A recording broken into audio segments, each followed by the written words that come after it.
Welcome to the Deep Dive, where we take a stack of your sources, articles, research, even your own notes, and really try to extract the most important nuggets of knowledge or insight. Our mission, well, it's to shortcut your way to being well-informed, hopefully with some surprising facts and just enough humor maybe to keep you hooked. Hopefully. Today, we're diving into a really fascinating area, one that touches pretty much everyone, whether you realize it or not.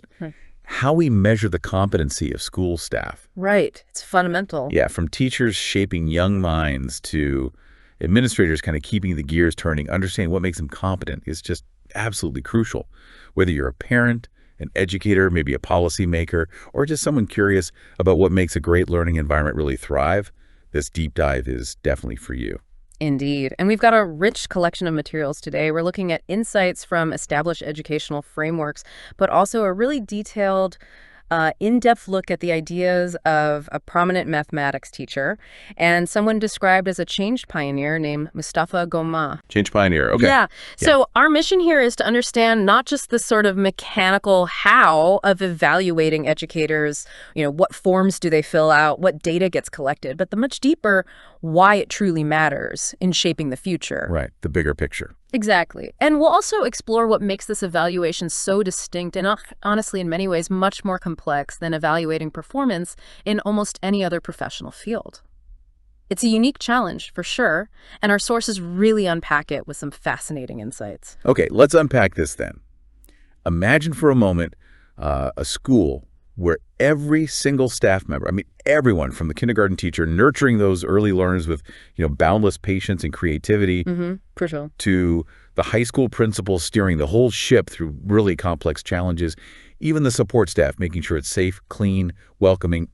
Imagine all of them are truly operating at the absolute top of their game. The dream scenario. Right? Effective, innovative, deeply impactful. The question then becomes, how do you even begin to measure that level of excellence, especially when so much of education is about way more than just numbers on a test or, a clear-cut profit margin. Absolutely. It's about human development, inspiration, building character, fostering critical thinking, igniting that lifelong love of learning. That's precisely what we're exploring today, the intricate art, and I guess the science too, of measuring competency in the educational sphere. Art and science is a good way to put it.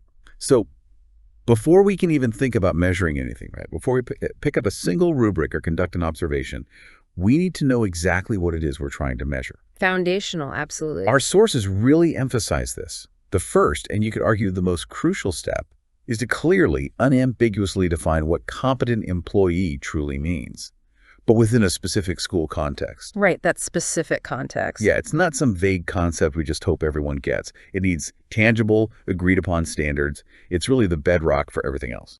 Precisely. Yeah. And what's immediately striking here is the deep understanding that this isn't and really cannot be a one-size-fits-all definition. Makes sense. Yeah. Competency for a mathematics teacher, for instance, is going to look quite different from what it means for a school administrator who's managing complex budgets and facilities, or for a support staff member, like, say, a dedicated school counselor focused on student well-being, or even a skilled librarian curating resources. Totally different jobs. Totally different. Each role has unique demands, needs distinct skill sets, and has a unique impact on the whole educational ecosystem. So the definition of competence has to be meticulously tailored to the unique environment and the specific goals of that particular school. This customization isn't just nice to have, it's fundamental if the evaluation is going to be relevant and fair. That's such an important point. It often gets glossed over. I think you can easily imagine the huge difference. Like, take a school focused mainly on vocational training, preparing students for trades like welding or culinary arts, automotive repair. Their definition of competence for teachers would likely emphasize practical skills, hands-on teaching methods, maybe current industry certifications. Industry connections. Yeah, exactly. The ability to connect students with real jobs, internships, maybe even the teacher's own extensive professional experience in that trade. They need teachers who can teach hands-on stuff in a workshop, not just theory from a book. Competency there might be tied directly to, say, student job placement rates or finishing industry-recognized projects. Very tangible. Very tangible. Now, contrast that with, say, a school emphasizing arts and humanities, maybe a performing arts academy, Right. or a liberal arts prep school focused on critical thinking, eloquent expression. Yeah. Their definitions of competence for teachers would naturally look really different, reflecting their specific philosophies and outcomes. Completely different. Here, competent might mean a teacher who's brilliant at fostering creativity or inspiring deep emotional expression, facilitating those complex, nuanced discussions on literature or philosophy. Igniting that passion. Exactly. Igniting a lifelong passion for history or something. What kind of teacher thrives in each of those environments? The skills, the mindset, the impacts, they're fundamentally different. This careful tailoring ensures competence isn't some abstract ideal, but a practical guide aligned with the school's mission and the specific needs of its students. Okay, that makes a lot of sense. Yeah. But what's really fascinating here, you mentioned, is the emphasis our sources place on involving the teachers and administrators themselves in setting these criteria. Yes. This is huge. It's not enough for, external experts or top leadership to just dictate what competent looks like from afar, maybe removed from the daily grind of the classroom or the admin office. This is a critical collaborative step. That collaborative approach, it sounds, well, not just beneficial, but foundational. Yeah. But why is it so vital? I mean, it seems like it would be a massive undertaking to get everyone on the same page defining these things. Couldn't it lead to, I don't know, disagreements? Oh, it is a massive undertaking, no doubt. Uh-huh. And it definitely needs careful facilitation, but it's vital precisely because it fosters something you really can't replace. Genuine buy-in, a sense of shared ownership. Go buy-in. Yeah, when the very people being evaluated have a real voice in shaping the standards, those standards are just inherently seen as fairer, more realistic, and truly relevant to their actual work. Right, not just imposed from above. Exactly. It avoids that common pitfall of a top-down prescriptive model, where someone designs it remotely, maybe not fully grasping the often chaotic, dynamic realities of a classroom managing diverse needs, handling unexpected stuff. Daily chaos, yeah. Or the nuanced administrative complexities. Without their input, the standards could just become theoretical exercises seen as arbitrary or disconnected, not practical benchmarks for getting better. So it makes the whole thing more robust. Infinitely more robust, actionable, and ultimately more effective. It builds that shared ownership of educational excellence. Evaluation becomes less of a judgment of them and more a collaborative process with them. That fosters a culture of continuous improvement, not just compliance. So for you, the listener, maybe you're a parent or a community member or on a school board, understanding that these definitions aren't just pulled out of thin air, they're not arbitrary, but they're carefully, collaboratively developed, that gives you a lot more confidence in the foundation of the whole evaluation process. Yeah. It shifts the conversation from just, we want good teachers, to defining teachers who are demonstrably good at what our specific school wants to achieve. Precisely. It builds trust and transparency. Okay, so once we know what we're looking for, once we've clearly defined competence for our school, the next big question is, how do we actually find it? How do we assess that competency in action? Right, the how. And our sources really highlight the need for a varied toolkit here, a multifaceted approach when it comes to assessing school staff. It's definitely not just about one test or one observation. That's precisely right. Effective measurement, our sources make clear, absolutely requires combining objective tools, the ones that give you quantifiable data, with more analytical methods that really consider the practical and, importantly, the human context of the school. Human context. So this means using a variety of assessment tools, each one designed to capture a different but equally vital piece of a staff member's role. No single lens can show you the whole picture. Which raises a really important question. Why isn't one single straightforward test or, a simple checklist enough? In lots of industries, you might have a certification exam, or in sales, a quarterly review based just on KPIs, right? Sales volume, calls made. Why is education so different, so much more complex? Yeah, the complexity of the educational environment is the absolute core reason.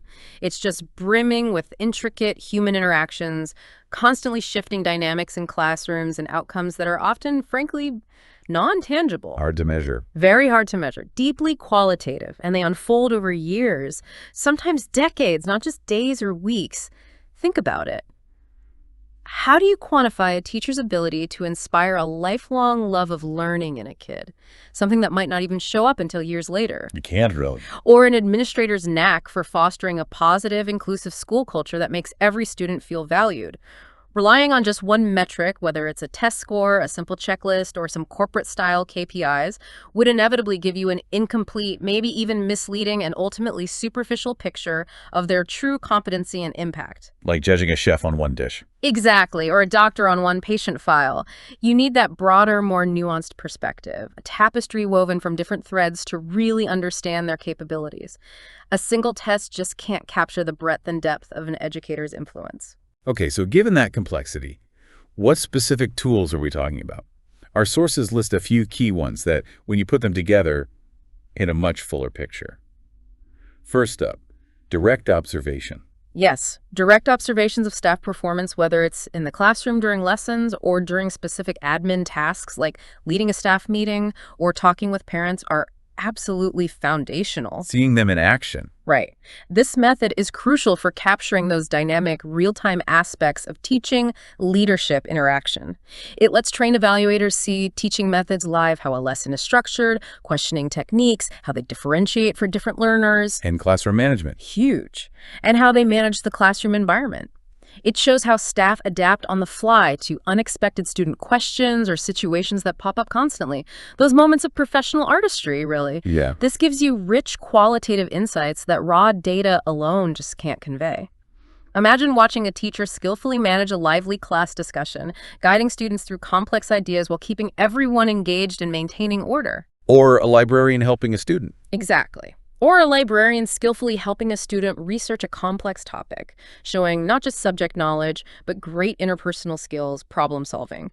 These moments are best captured through direct presence and careful, skilled observation, seeing competence in its natural habitat. And building on that, the sources mention surveys and polls. Absolutely. Using surveys and polls from various stakeholders, including colleagues who work with them daily, and students who are right there receiving the service to evaluate things like communication, collaboration, classroom climate. That's another vital layer. And sometimes parents, too. Sometimes parents are thoughtfully included, yeah.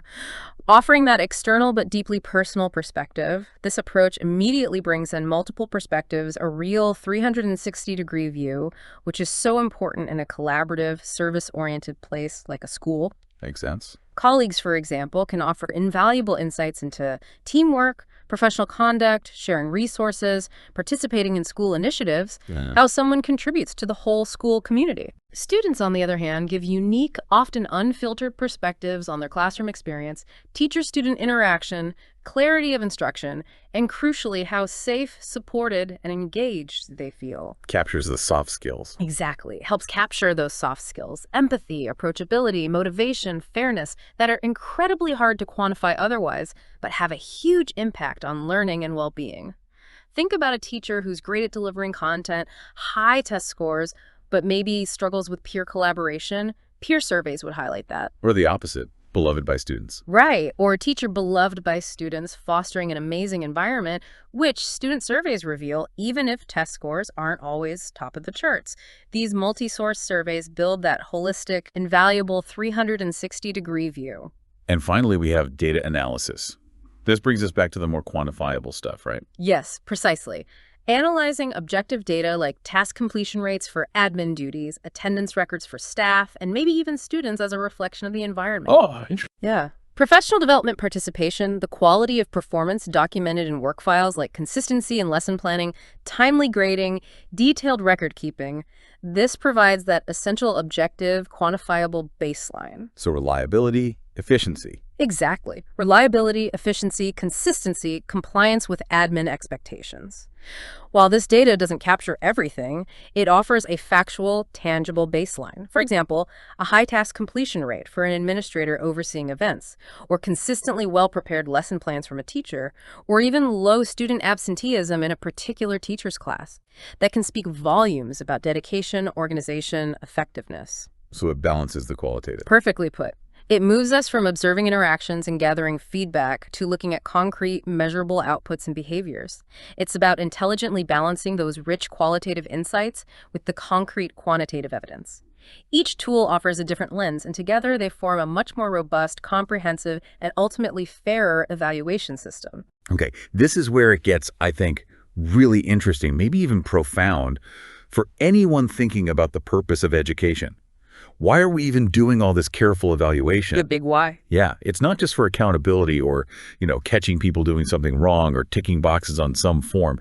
Our sources make it super clear.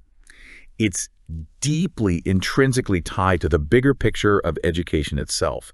It's about making sure every single piece of that complex educational puzzle contributes directly to the masterpiece, the holistic development of students, and fulfilling the school's mission. Indeed. And if we connect this to that bigger picture, the profound implication is, well, every single competency measurement, every observation, survey, data point collected, it should ultimately answer one fundamental question. How does this person's performance in their specific role move our school closer to its mission and vision? Right. Does it align? Exactly.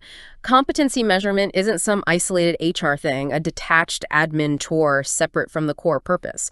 No, it's an integral, strategic, deeply embedded part of educational development. It ensures that vital alignment between individual efforts and the big institutional goals. So, if a school's vision is all about critical thinking. Perfect example. If a school's vision is to foster critical thinking, creativity, problem solving, then teacher competency should be evaluated precisely on their ability to design lessons that promote those things, encourage deep inquiry, facilitate nuanced understanding, not just on whether they can get students to memorize facts for a test. So the evaluation itself reflects the philosophy. It becomes a direct, living reflection of the school's educational philosophy and its aspirations. It's about intentionality, making sure the evaluation drives the behaviors and practices that actually lead to the desired student outcomes. Okay, so to illustrate that, maybe a school has a strong focus on community engagement, running outreach programs, student volunteering, partnerships with local businesses. Right. A competent staff member there wouldn't just be excellent in their classroom. They'd also be someone who actively participates in that community outreach, maybe even starts new partnerships, or creatively engages families beyond the usual parent-teacher conferences. Exactly. Their evaluation would consciously reflect that broader contribution to the school's specific mission, extending beyond just the classroom walls.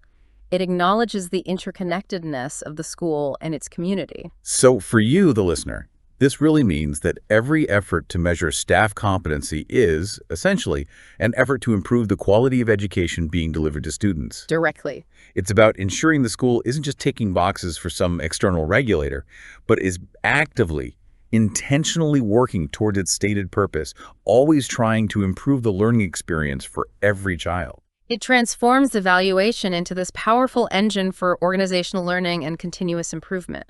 Keeps the school dynamic, responsive, always striving for its highest ideals. It's really about purpose-driven excellence. Evaluation, then, it shouldn't feel like a final judgment, right? Not some static pass-fail thing that fills everyone with dread. Definitely not. That's counterproductive. Instead, our sources highlight that it should be a powerful springboard for growth, a catalyst for ongoing professional development. And they emphasize two critical elements here, starting with continuous feedback. Absolutely. Providing constructive, ongoing feedback, not just after a formal evaluation phase, but really throughout the professional year, isn't just good practice. It's the absolute engine of improvement. The engine, yeah. For feedback to actually work, it needs to be timely delivered soon after the observation or assessment while it's fresh. Not months later. No. And specific, pointing to concrete examples, not vague generalizations, and most importantly, actionable. It needs to clearly guide staff on what they did well.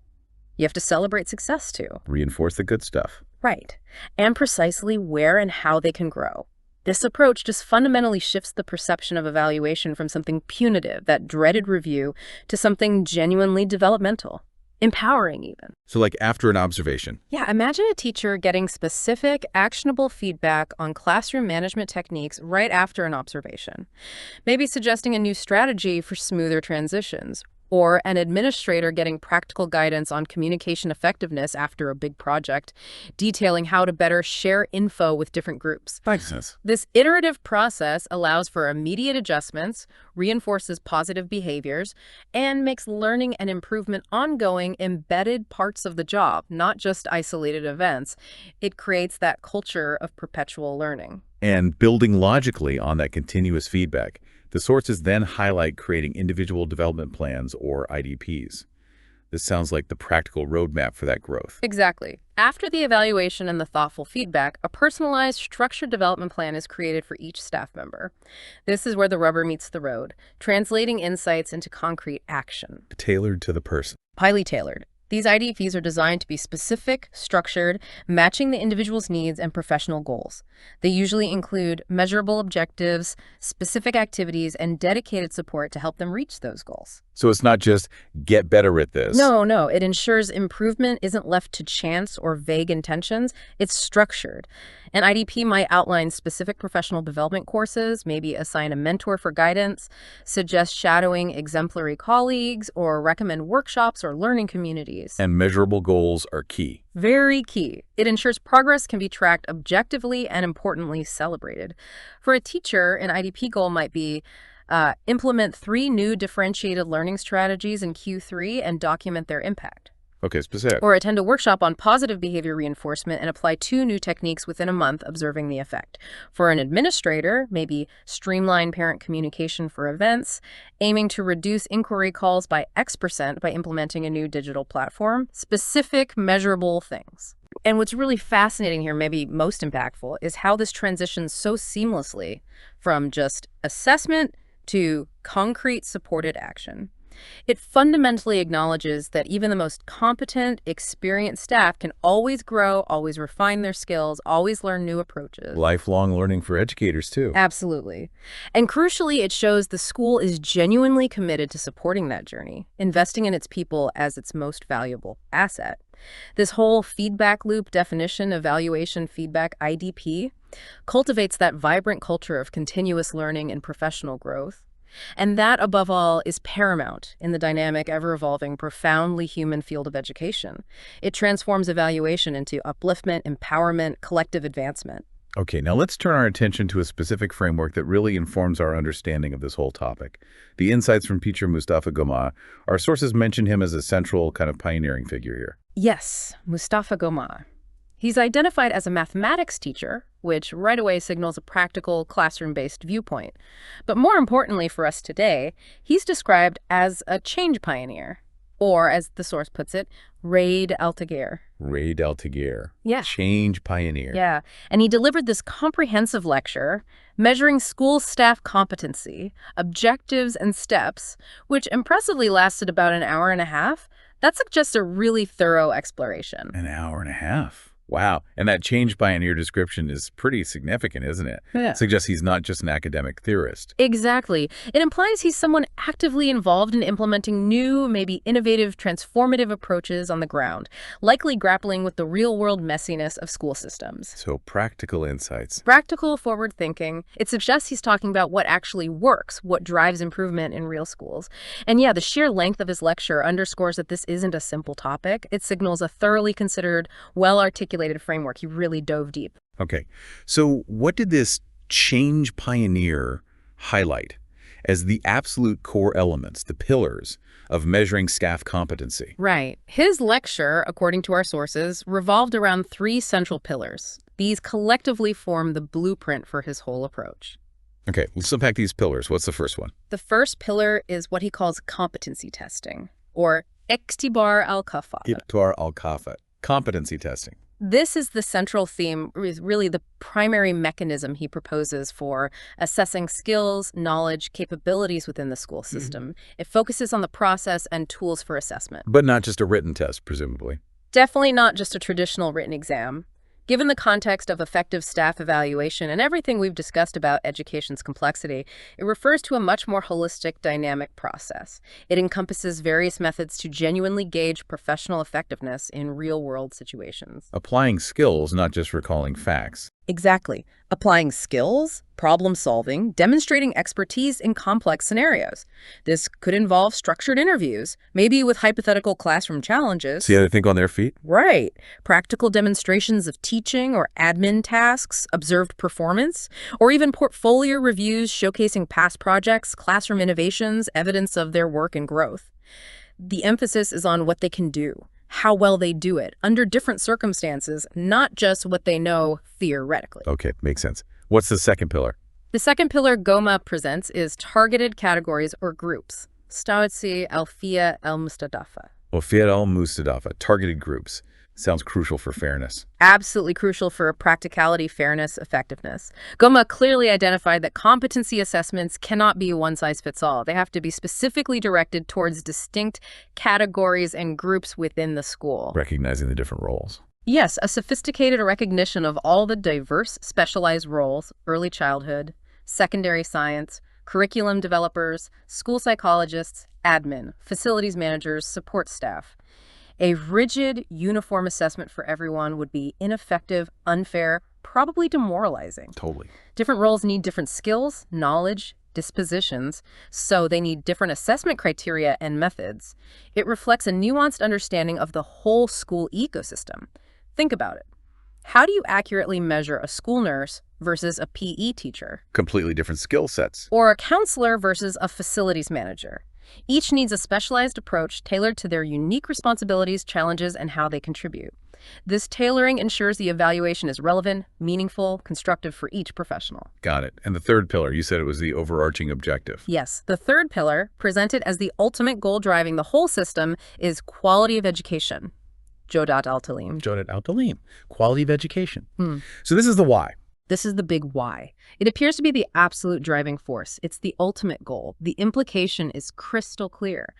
By effectively measuring competency, identifying growth areas, fostering improvement, the ultimate goal of enhancing the quality of education can be directly achieved. Competent staff equals better education. That's the core belief.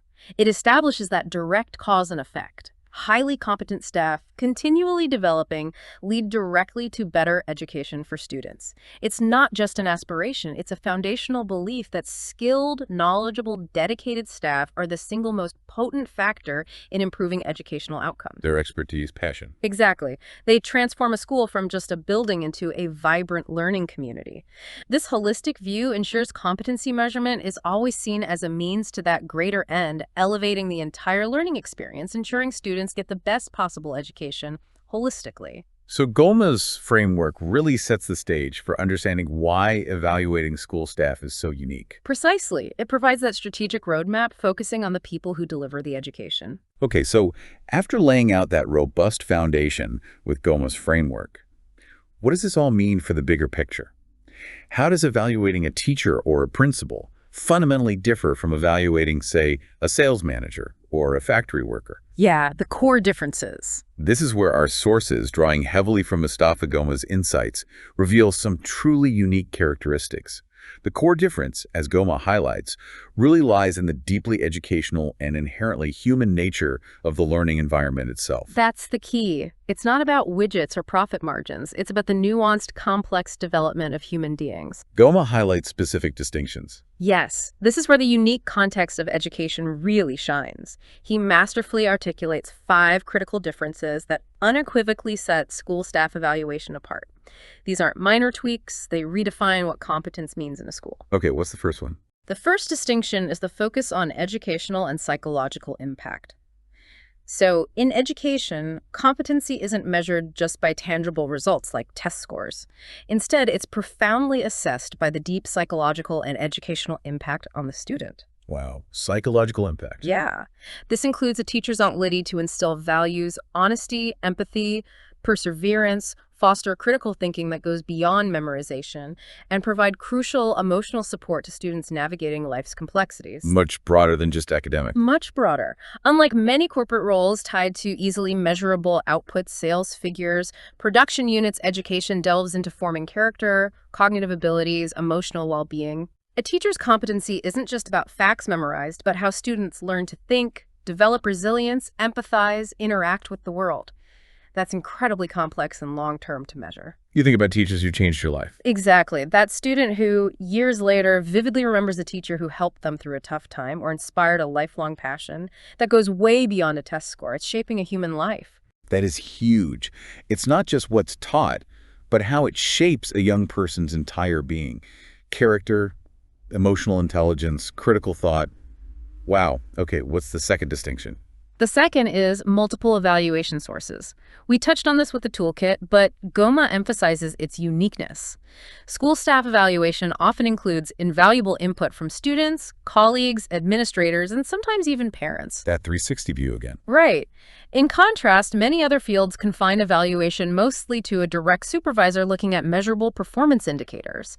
This multi-stakeholder approach in education reflects the deep interconnectedness of the school environment and the wide reach of an educator. Everyone sees a different facet. Exactly. Students see the classroom climate, colleagues see teamwork, parents see the impact at home. It creates a comprehensive view often missing elsewhere. Imagine a company where customers, coworkers, and suppliers all weighed in on your review. Doesn't really happen that way usually. Not typically, but it's central in education, reflecting that profound influence. And this leads right into the third distinction GOMA emphasizes. Connection to non-material outcomes really underscores that education isn't a factory. Precisely. Teacher competency can't be measured solely by exam results. It must also be assessed by classroom interaction dynamics, students' behavioral growth, social-emotional development, and creating that stimulating, inclusive learning environment. A whole atmosphere. The whole atmosphere. It re-emphasizes the holistic, human-centered nature. A teacher might not have the top test scores, but could be fostering incredible engagement, creativity, social-emotional growth that doesn't show up on a standardized test. The vibe of a classroom, the safety students feel, the curiosity ignited all powerful non-material indicators of competency. Well, in business, it's often just the bottom line. Often, yeah. Material achievement, profit, tangible output.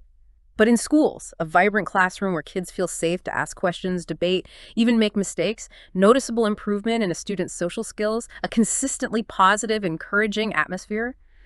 These are powerful non-material outcomes of a competent educator. Which raises that tricky question. Exactly. How do you quantify inspiration? How do you put a number on a child's newfound confidence? The challenge isn't just acknowledging these intangible contributions, but valuing and assessing them as central to competence. It needs a sophisticated approach. This sounds like it requires a very different kind of observation. Yeah. Which brings us to the fourth distinction, reliance on observation of behavior and interaction. You got it. Evaluation in schools fundamentally requires direct observation in classrooms, hallways, meetings, direct interaction. It absolutely cannot rely solely on numerical data or remote analysis. Seeing the skills in action. Yes. This highlights the severe limits of purely data-driven assessment in education. A teacher's ability to adapt spontaneously to an unexpected question, manage a tough moment with grace and effective strategies, connect with a struggling learner who needs that individual attention. Was real-time moments. Those crucial real-time skills are best, maybe only, observed directly. Numbers just can't capture that nuance, that artistry. It means evaluators need to be skilled observers who understand pedagogy, not just HR metrics. It's more labor-intensive, more nuanced. It's about seeing the human element, the spontaneous expertise. Okay, so it really emphasizes the human touch, the improvisation, the artistry, beyond just measurable outputs. And the fifth and final distinction GOMA highlights is maybe the most profound, the role of values and principles. This is perhaps one of the most defining differences. Values like respect, integrity, fairness, compassion, being a positive role model, these are explicitly included in evaluating school staff competency. Not just nice to have. Not at all. They are core components. In many other fields, these might be desired traits, but they aren't usually measured directly as part of competence. Educators aren't just information conveyors. They are, in profound ways, moral compasses, ethical guides for young minds. Shaping character. Shaping character, their ethical conduct, their ability to embody positive values, empathy, perseverance, responsibility. Their role as exemplary figures who lead by example. These are integral, non-negotiable parts of their effectiveness. A teacher lacking integrity, showing disrespect, failing to embody the values they should instill. Regardless of subject knowledge or test scores, they can't be considered fully competent in the holistic educational sense. It's fundamental. So it's about being a complete person, a beacon for students, a moral guide, not just a fact dispenser or a classroom manager. That is a fundamentally different way to measure performance. Absolutely. Consider the impact of a teacher consistently showing fairness, ensuring every voice is heard, or showing deep respect for diverse perspectives in a discussion, fostering open-mindedness. These values are taught powerfully by example. They are critical to the whole educational experience, shaping not just individuals, but citizens, influencing the entire school culture. #outro. Wow. What an incredibly insightful deep dive into measuring school staff competency. We've really covered a lot of ground. We certainly have. From defining what competent even means in a school, through the varied tools needed, the crucial link to educational goals, all the way to Mustafa Goma's pioneering framework and those unique human aspects that just set education apart. We've seen how this process isn't just about simple accountability or checking boxes, but really about fostering continuous growth, enhancing the educational experience for every student, and recognizing that profound, often intangible impact educators have. Yeah, it's systemic, designed to build capacity, elevate the whole profession. Exactly. Not find fault. And for you, the listener, we really hope this deep dive has given you a richer, more nuanced understanding of the complexities, the thoughtful approaches involved in ensuring the highest quality of education for our children and really for society. It's a conversation that needs multiple perspectives, a process demanding deep thought, patience, commitment. And maybe it raises an important, perhaps even provocative question for you to mull over after this deep dive. If the evaluation school staff uniquely involves these profoundly human aspects, psychological impact, values cultivation, non-material outcomes, what does that fundamentally imply about how we as a society truly value and support our educators? That's a powerful question. Does our societal appreciation, our investment, truly align with the immense and uniquely complex demands we place on them? Something to think about. Definitely something to think about. What stands out to you from this discussion? Consider how these unique aspects might influence how you view the crucial role of educators and the absolute importance of their ongoing professional development and support. Until next time, keep exploring, keep questioning, and keep diving deep.